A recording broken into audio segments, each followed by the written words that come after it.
Je vous présente le Revolt BX10, un véhicule d'initiation électrique 4 roues motrices. C'est un buggy, il est signé Hobbytech, la seule marque française qui conçoit tous ses modèles en France, dans ses bureaux de Toulouse. Vous avez avec cette voiture un grand nombre de pièces détachées facilement disponibles en 4 cases, et puis des options également proposées par la marque en alu. Dans un instant, nous allons voir ensemble comment mettre en route cette voiture, mais tout de suite, je vous propose de découvrir ce qu'il y a à l'intérieur de la boîte. À l'intérieur de la boîte, on va trouver le Revolt BX10 3.0 entièrement prêt à rouler. Il y a juste deux petites choses à faire avant de commencer à rouler. Mettre en place le tube d'antenne. On va pour cela le verrouiller avec une petite vis BTR. Et pour visser cette vis, eh bien, vous utiliserez un tournevis hexagonal ou une petite clé Allen d'1,5 mm. Il faut également mettre en place l'aileron qui rentre sur ses plots. Pour le fixer, il y a de chaque côté une petite rondelle et un clip. Si jamais le clip a du mal à rentrer, moi ce que je vous conseille, c'est de poncer tout simplement un petit peu le bas de la rondelle pour pouvoir la rentrer plus facilement et l'aileron est ainsi verrouillé. Quand on sort le Revolt de sa boîte, on est tout de suite surpris par la beauté de la carrosserie. Alors il faut savoir qu'Hobbytech confie la décoration de toutes ses voitures à un spécialiste de la discipline, c'est la société italienne BT Design. Alors, sous cette belle carrosserie en Lexan, eh bien, on va découvrir un châssis de type baignoire en plastique moulé et fibré carbone. Au niveau de la transmission, on a des cardans CVD à l'avant et les différentiels sont à pignon. Si on regarde le pignon du moteur maintenant et la couronne, on peut s'apercevoir que les dents sont un petit peu plus grosses que d'habitude sur ce type d'échelle. Pour ne pas vous embrouiller, habituellement c'est du 48 dp, la taille des dents, et là on est en 32 dp, donc des dents un peu plus grosses et plus résistantes pour ce type de machine destinée à l'apprentissage. Au niveau du moteur, eh bien c'est un moteur à charbon avec un variateur conçu par le grand spécialiste mondial Hobbywing. C'est un variateur étanche et qui est compatible avec toutes les technologies d'accu, LiPo, Li-ion ou encore NiMH. Au niveau du cerveau, c'est un cerveau de taille standard, qui est capable de bouger 3 kg, vous pourrez par la suite éventuellement optionner votre voiture avec un cerveau un petit peu plus costaud. Enfin, au niveau de la suspension, on a 4 amortisseurs hydrauliques et on va trouver sur le dessus de la voiture un boîtier étanche qui intègre le récepteur. Le récepteur, c'est ce qui va recevoir les ordres de l'émetteur. Et l'émetteur, justement, fourni avec la voiture, est un émetteur de type gâchette de technologie 2 Go 4, c'est-à-dire que vous pouvez rouler à plusieurs sans aucun problème.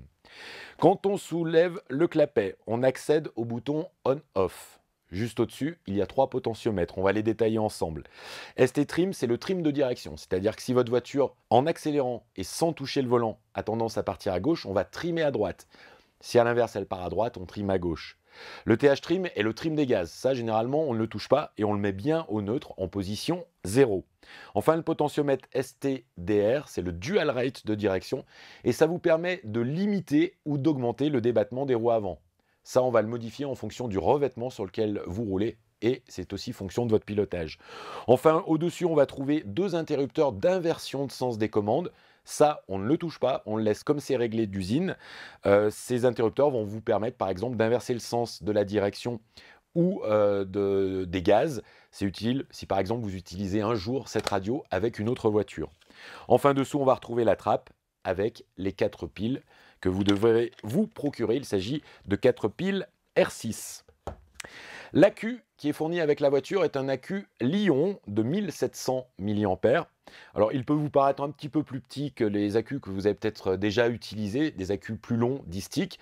Alors, je vous rassure, l'accu a exactement les mêmes capacités et la même puissance. Si vous avez des acoustiques, vous pourrez tout à fait les utiliser avec le Revolt. Il suffit pour cela d'enlever la mousse qui sert simplement de calage avec l'accu fourni.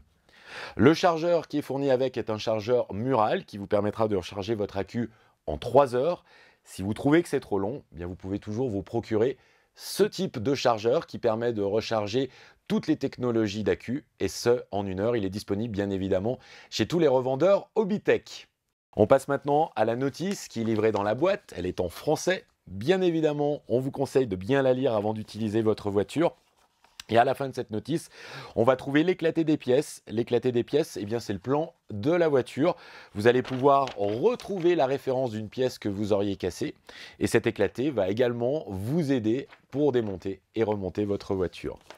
Il y a une petite planche d'autocollant qui va vous permettre de terminer la décoration de votre voiture.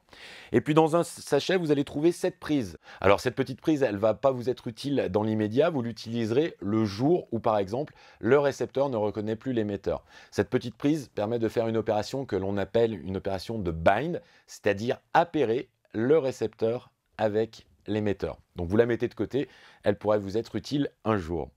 Maintenant qu'on a découvert ce qu'il y avait dans la boîte, eh bien je vous propose de voir ensemble comment mettre en route votre Revolt BX10.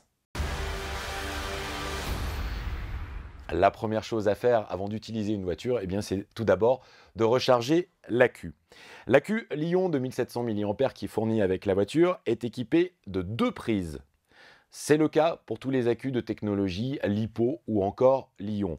Alors avec le petit chargeur fourni avec la voiture, on n'utilise qu'une seule des 2 prises. Et vous ne pourrez pas vous tromper. On va utiliser la petite prise que l'on appelle prise d'équilibrage. Parce que si vous utilisez un jour un chargeur comme je vous ai montré tout à l'heure, eh bien vous brancherez les 2 prises. La prise principale par laquelle rentre le courant de charge. Et puis cette petite prise d'équilibrage permet au chargeur d'équilibrer les différents éléments contenus dans l'accu. En l'occurrence 2 pour celui-ci, mais dans votre vie de modéliste, peut-être qu'un jour vous utiliserez des accus à 3, voire 4, voire beaucoup plus d'éléments. Donc avec ce petit chargeur, on ne branche que par la prise d'équilibrage. Une fois la charge terminée, on va pouvoir remettre l'accu dans son emplacement. On replace la petite barre de maintien et il suffit de revisser la petite pièce en plastique. On ne branche pas encore la prise dans la voiture, puisque vous le savez, en modélisme, il faut toujours allumer en premier la radio et l'éteindre en dernier pour toujours être en mesure de pouvoir piloter sa machine. On met la radio en route avec l'interrupteur on-off et là maintenant, on peut brancher la prise dans la voiture et actionner l'interrupteur. Le Revolt est maintenant prêt à fonctionner. Pour accélérer, on tire sur la gâchette, on pousse pour freiner. Si vous voulez enclencher la marche arrière, on revient au neutre et on pousse de nouveau l'index. L'accu qui est à l'intérieur est un Li-ion, c'est comme les LiPo. Si vous voulez le préserver, il faut respecter 2 choses principales. La première, on ne décharge jamais complètement un accu Li-ion ou LiPo. Comment faire? Eh bien ça va se passer automatiquement puisque le variateur inclus avec la voiture est équipé de la fonction cut-off, c'est-à-dire qu'il va s'arrêter tout seul dès qu'on arrive à la tension de sécurité. La voiture pourrait repartir pour par exemple la ramener à ses pieds, mais nous on vous conseille de ne pas insister et de tout de suite recharger votre accu. Idem, lorsque vous avez terminé de rouler, eh bien on vous conseille de charger votre accu pour stocker cet accu chargé. Il sera prêt pour la fois suivante.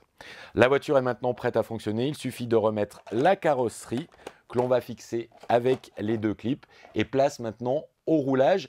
Cette voiture est assez puissante et pour débuter dans de bonnes conditions, on vous conseille de vous rendre dans un espace bien dégagé, le temps de vous familiariser avec les commandes.